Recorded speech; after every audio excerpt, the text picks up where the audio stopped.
Good morning, lovelies. Nick from Naturally Nick here, and I help women who've been through cancer, help them to make food choices that are going to optimize their health. Now, this morning I am interviewing Bev Roberts, and she is a well-being transformation coach for women in business. And Bev is one of those ladies that I have been following for years and always thought one day when I get my business to a certain level, I want to interview her, because back then what I knew her as is a sleep expert. And since then, she's also written a book called Hope in a Dark Tunnel, and she is just a wealth of information about all things health. Now, one of the reasons why I wanted to interview her regarding sleep is because so many of my clients struggle with sleep. Now, I think it can be a combination of menopause. A lot of women struggle with sleep during menopause. Oh, yay! Bev's watching, so I'm just going to invite her on. Come on. Add.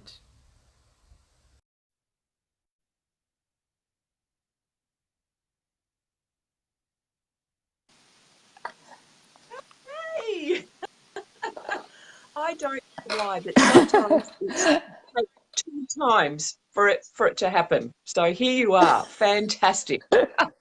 Here I am. And I don't know whether you heard me, but I was just explaining to everybody that you are a well-being transformation coach for women in business, that you are an author of Hope in a Dark Tunnel, and that I've been stalking you for a couple of years now. And so this is one of my goals, to finally interview Bev Roberts. And what I was just explaining to everybody is the reason why I wanted to interview you today is because so many of my clients struggle with sleep.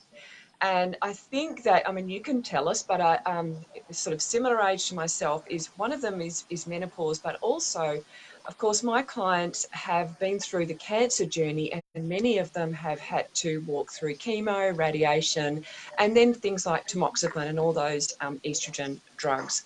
So welcome, Bev. Can you Great to be here introduce with yourself? you.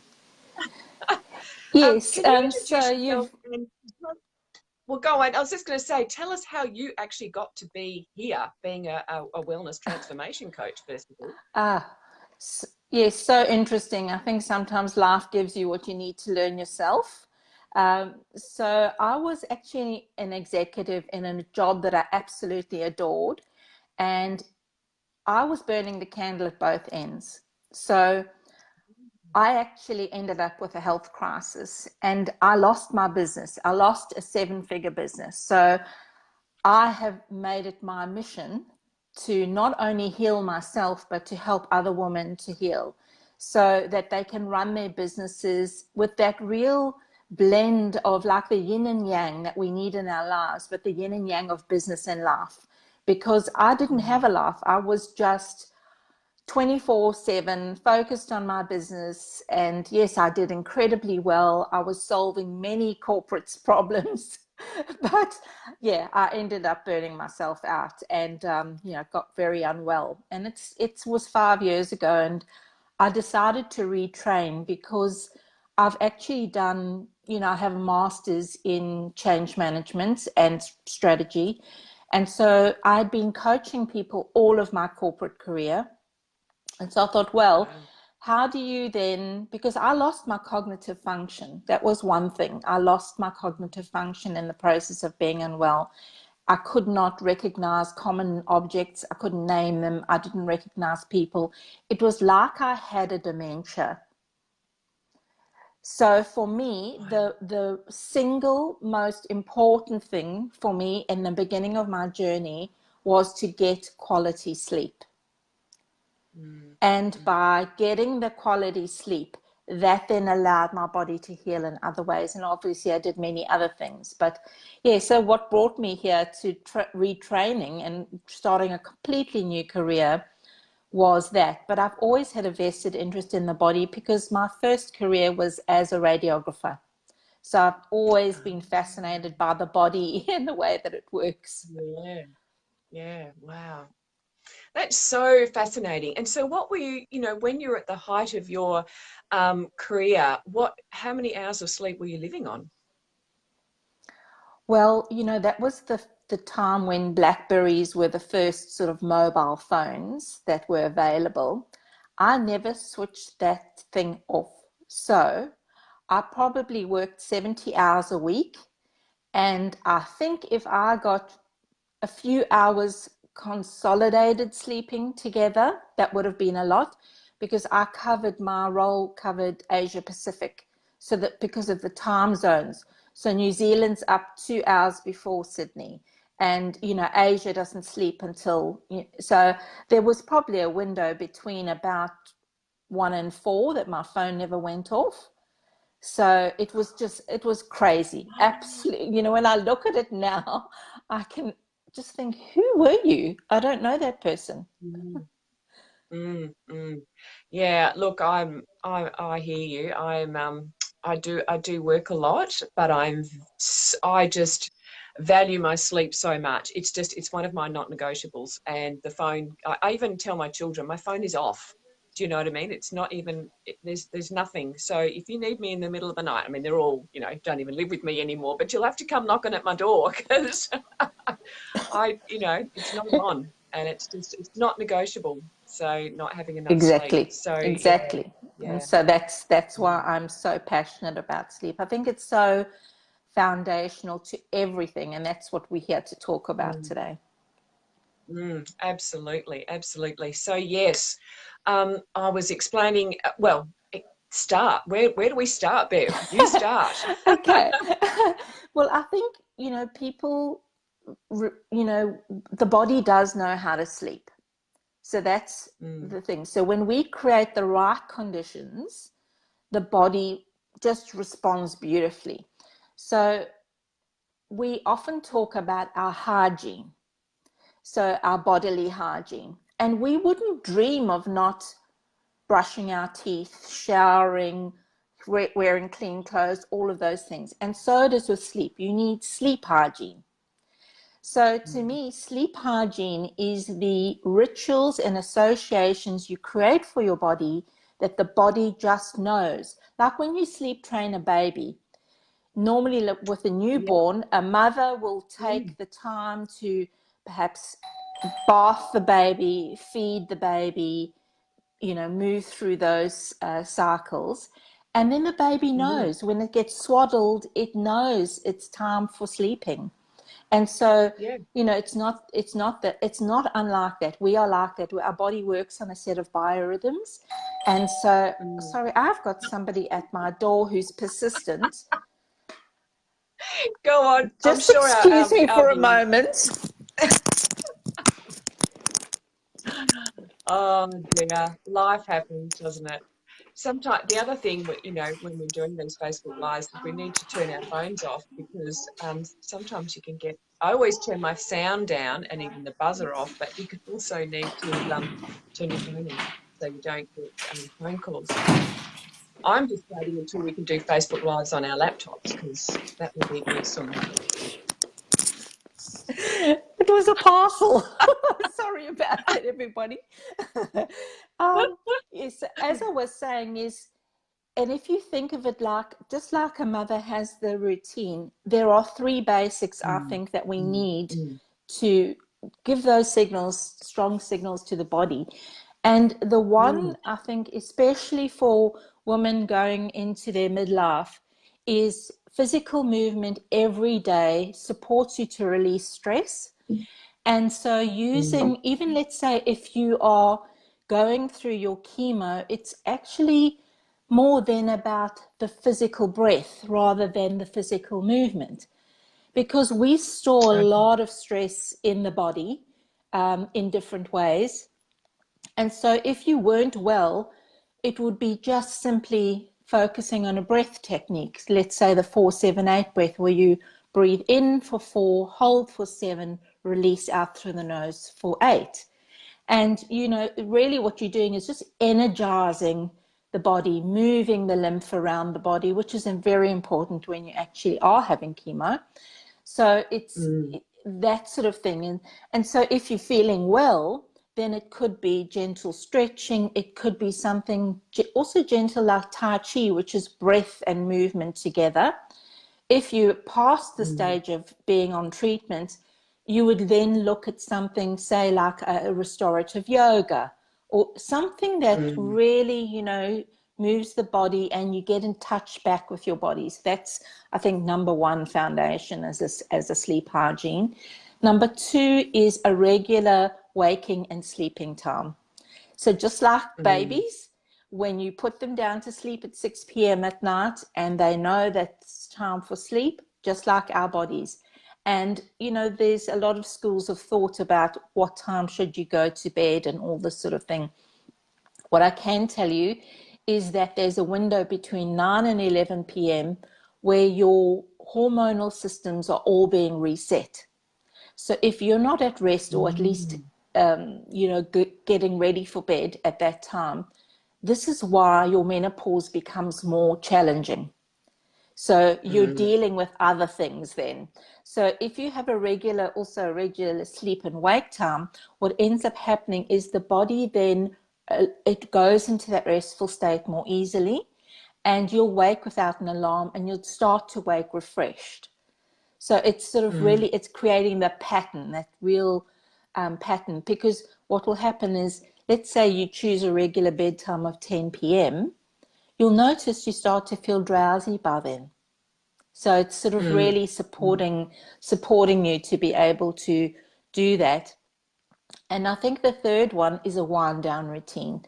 And as busy women with many responsibilities, I think this time is, you know, instead of using your, I guess, your time to do, I don't know, extra work or, you know, things that some people, you know, procrastinate scroll on their smartphones or stuff, you know. So don't use your computer and your mobile devices. Rather do a wind down routine.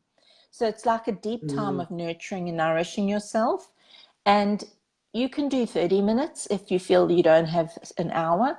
But when you start to give back to yourself and just really be in that moment, your sleep quality will improve out of sight. And that time, you know, I sort of think of it as me time, you know. We never have time during our day just to stop and be with ourselves and, you know, nurture ourselves deeply. So for me, that's the way that you would do it. But I think a lot of people, and I was one of those, I needed to be convinced that sleep was the most important thing. And it's so critical. It's like so critical to optimal energy. And especially when women are going through menopause, you know, their bodies are dealing with that change in hormonal profile. And if you've been going through a cancer treatment, you know, your body's full of this sort of toxins that are actually really stressful to the body. And so, you know, your energy levels are not great. So when you're using your sleep as your sort of, it's like, I would say it's something that is unique. You know, when you have quality sleep, good quality sleep, it's like no other medicine. It's like the best medicine for everything, because it helps you to manage your mood better. It regulates your appetite properly. It reduces your stress. It improves your metabolism. Now, we all, you know, that, you know, the hormonal profile change sometimes means that your midriff gets a little bit wobbly. So it's important for sleep. Sleep actually governs the hormones that regulate metabolism as well. So it's sort of like it's like the one-stop shop. It just covers everything. And I think the other thing that women in menopause often feel challenged by is that mental fog. And so what sleep does for you is that it actually washes the brain clean of toxins, and it only ever happens when you're in a deep sleep. It never happens while you're awake. So if you're not sleeping properly, that sort of foggy feeling that you can wake up with in the morning is often to do with the fact that the toxins haven't been removed out the brain. And then another part of mental acuity is that the brain not only oversees all those biological processes that I mentioned, but it also consolidates memories. And so it allows Mm. you to recall things more easily instead of the whatchamacallit, I know in Mm. menopause I had Mm. a standard of whatchamacallits. But I think the Yeah. other key thing is all those all those internal organs have what we call a high point and a low point of energy, and therefore they are resting and recovering. All your major organs have a point where they need to recover and replenish Mm. overnight. So Mm. yeah, and generate energy for the next day. So those are all the really important things. Oh, look, absolutely. And I know one of the things I encourage my clients to do is to like stop and have a bath, have a Epsom salts bath with all that beautiful magnesium and, even if they have some essential oils and read a book, and it's just amazing the difference that, can make. Now, the other thing is, do you also recommend, because I know that women who are drinking too much coffee or drinking too much alcohol, that can also be a big effect of the sleep. And I know that when I used to drink alcohol, and I did a lot of experimenting, but even if it was just one glass, it would still affect my sleep. It's Yeah. just so, yeah, so you're nodding, you Yeah. agree. Yeah, absolutely. Women think that it's the menopause of why they're struggling with Mm, their sleep. Now, I think that it's not only about menopause because it's a time of your life where often you are pretty busy. It can be a little complicated. You might be raising teenagers or even young children, sometimes women who are in perimenopause in their early 40s, let's say.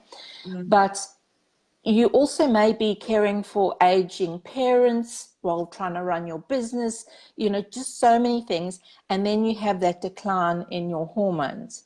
So that level of stress with the hormonal change is more, I think, the challenge because yes, we know that those reproductive hormones that decline during, so the estrogen, the progesterone, and our mm, testosterone, they decline during menopause.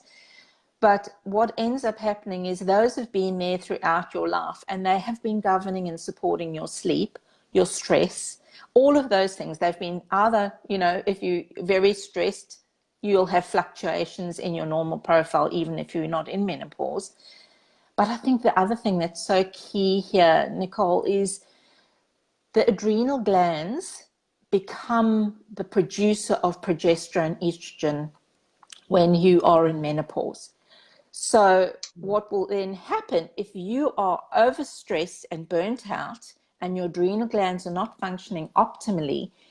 Your sleep is going to be even worse than the other person who's mm, gone into menopause calm, got a lifestyle that's including wind down routines and those sort of things. So I think stress management techniques are absolutely vital, and that could be journaling, meditation, breath work, tapping, and also just time to be, just to be with mm, yourself and your thoughts. Often we get so busy being busy that we don't know how to just be with ourselves.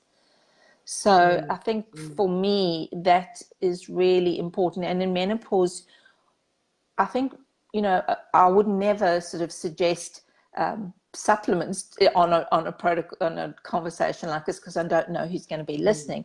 But I think we do know things like, for example, we know that melatonin is a go-to supplement for people who have sleep disturbances because it does allow the body to sleep more restfully.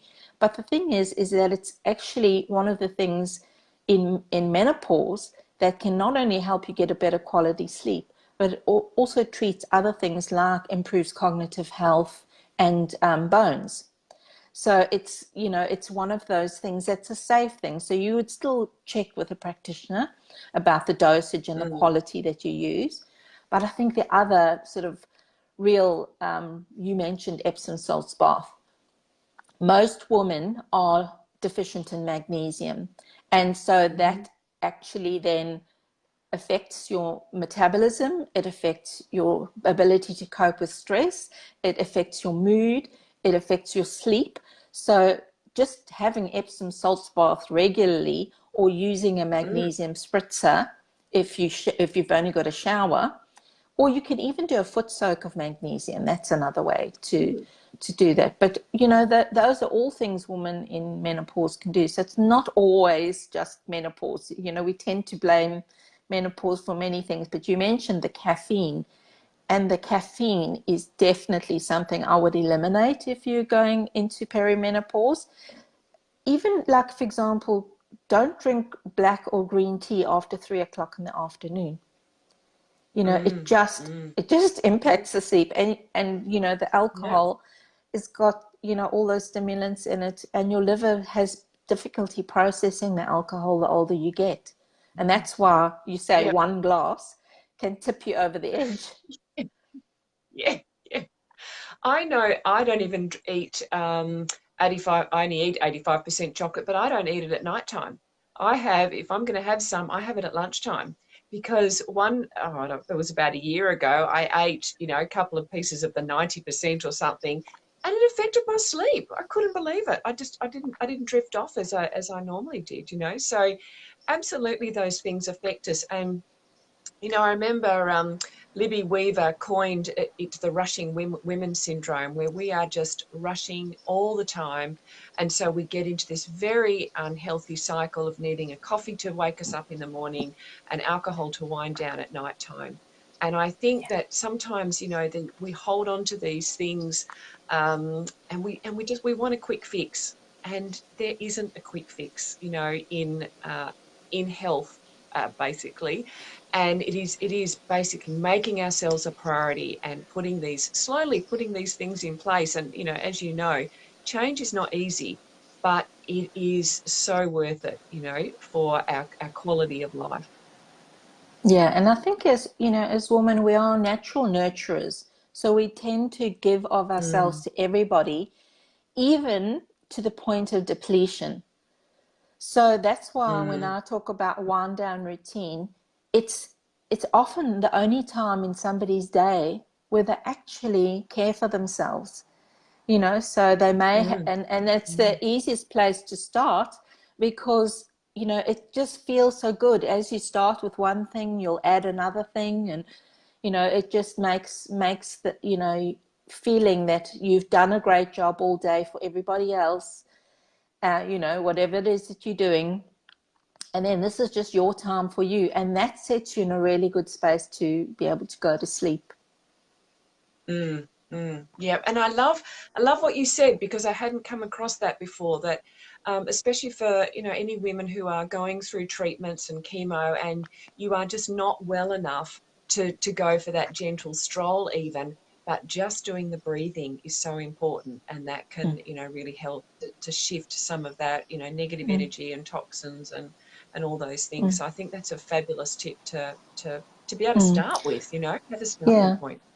And I think if anyone is, going through treatment, I think it's very natural to have fears and worries.